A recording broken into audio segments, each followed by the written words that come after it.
Alright, so pardon me. I have in front of me a what's called a universal shunt meter circuit, also called out on the interweb a Ayrton shunt meter with a apostrophe, Ayrton shunt. I'll get that spelling in the description. So basically, this is I'm going to show you a method that I use, which is it's just kind of using mathematical relationships to solve this thing. It's one method. It's a method that I use and that I show my students. The importance of that method is just to kind of see how that works for future circuits.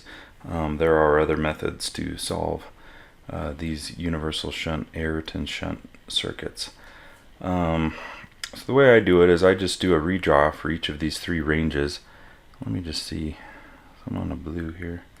So you've got this meter. So this switch in the middle, basically you've got a selector switch, so you can select range 1, range 2, or range 3, and are given, we've got a 3 milliamp range. So this circuit, or this meter, this analog meter on this range could measure up to 3 milliamps, moving the needle to full scale deflection.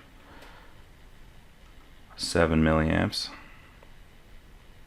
Whoops.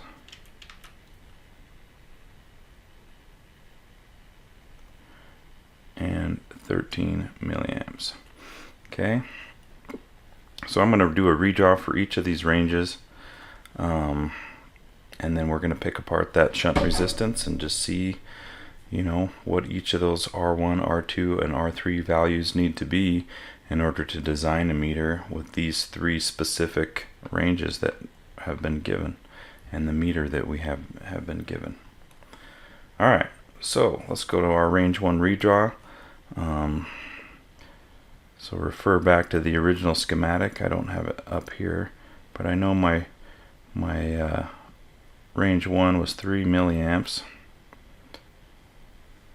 Okay, so on one side I had my meter, and then on the other side I had my 3 resistors. Whoops.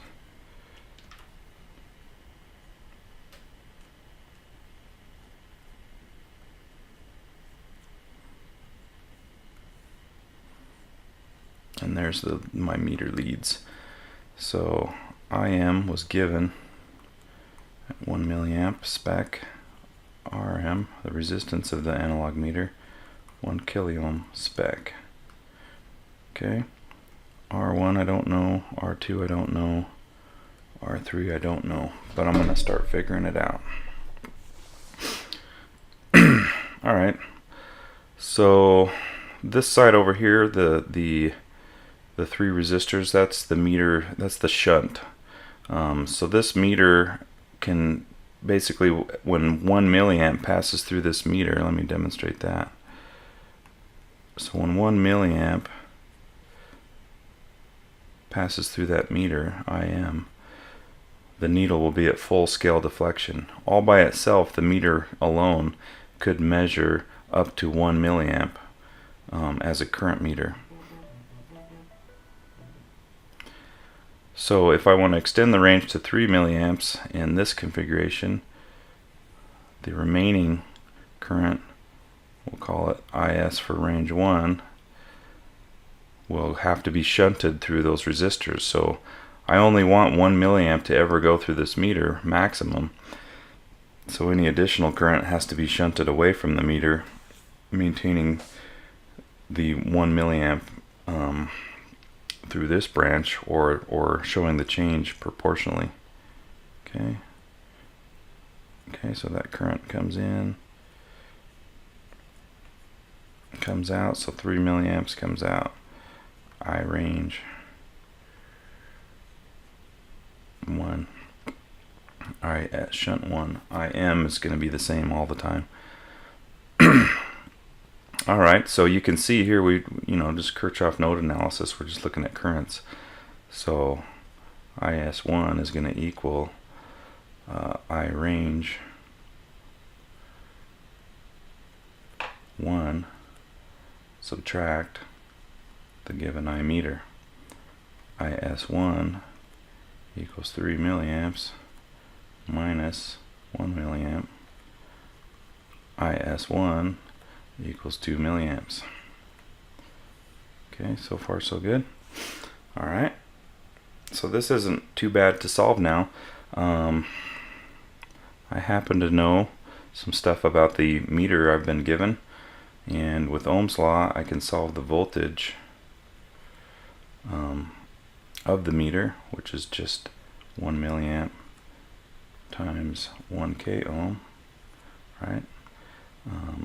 Just to clarify, 1 milliamp or I meter times R meter.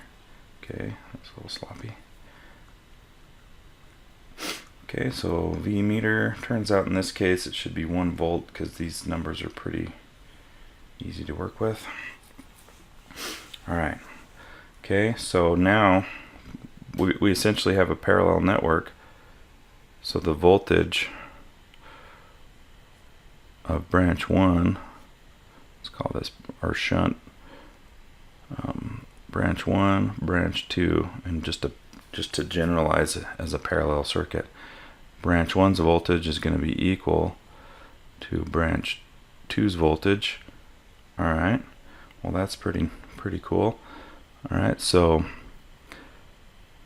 what is in branch 1? Well, VR1 plus VR2 plus VR3. Okay, that's getting really messy. And sure enough, it equals what's on the other side. Well, the only thing right now is V meter. Alright. So to put things in terms of I's and R's, well, I've got I shunt 1 going through, so the current that R1, R2, and R3 see is IS1. Okay, so I can say IS1 times R1 because that's voltage for R1. IS2 plus IS1, sorry. IS1 times R2, IS1 times R3 equals V meter. Let's just leave that side alone for now. Okay, so now I just factor, and you could skip this step if you already can see that coming. 1 plus R2 plus R3 equals Vm. Alright, so let me simplify. This branch is just that total branch resistance. Make this look a little cleaner. IS1. Okay, so let me write this up here. Okay, so RS total, I'm going to say shunt total, so the sum of that entire branch is equal to R1 plus R2 plus R3. Okay, so let's just clean it up, make that math look a little nicer. R shunt total equals Vm. Okay, well, we found Vm to be 1 volt, and we know the shunt 1 current already, so let's solve for RST. So RST shunt total equals the V meter in this case over not that, but V meter over IS1 shunt 1 current, or range 1 shunt current. Let's find out what it is. 1 volt over 2 milliamps. See if I can get the old calculator out. Hello, calculator. There it is. So just 1 volt divided by 2 milliamps.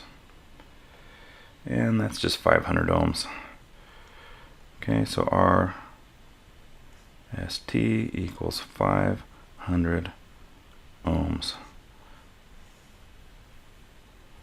Okay, so the sum of these three resistors equals 500 ohms, although we don't know yet what any of the individual resistors are, but let's find out. So I'm going to do two more redraws. I'm going to do a range 2 redraw, and I'm going to remember this number and maybe this relationship, and then just how did I solve my shunt current and that kind of stuff. So let's go ahead and do the range 2 redraw.